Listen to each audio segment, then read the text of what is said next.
You cannot trade this week unless you know exactly what is going on with this week's economic news calendar. So let's review this together. So the biggest thing this week is that the government is still shut down, which is why the following news events this week, PPI, CPI, are all listed as tentative. They will not release until the government reopens. Meaning we have a newsless week. There are no US dollar high impact news events occurring. Now, one of the main reasons we look at the economic news calendar in the first place is to understand where potential volatility will be injected, because volatility is what moves the markets.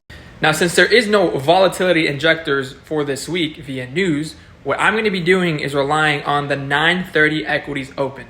This is 9:30 a.m. Eastern Standard Time. That is when the U.S. stock market opens, and you'll see a huge influx of volatility into the market, oftentimes manipulating into some higher time frame point of interest, which is what I look for at 9:30. 9:30 loves to have that manipulation, and then after that, I like to observe the lower time frame, see if we get that reversal signature in my entry model, and then look to trade in the opposite way towards the drawn liquidity. And that's just going to be my game plan pretty much for all week. I'm waiting for the 9:30 open on ES and the NASDAQ, since those are the two assets that I mainly focus on trading. Something very important to keep in mind this week as well, on Tuesday, it is Veterans Day. It is a bank holiday. You do not want to trade on bank holidays. There is zero volatility. It is super dry, so don't even try it. It is not worth your time. Take the day off and actually enjoy the holiday. Don't be a slave to the charts. So no trading on Tuesday. Monday is also a newsless day. I probably am just going to literally take off Monday and Tuesday, have a very nice long weekend, and come in on Wednesday, Thursday, and Friday and look for my setups. That's my game plan this week. Hopefully that was insightful. Follow for more weekly breakdowns like this.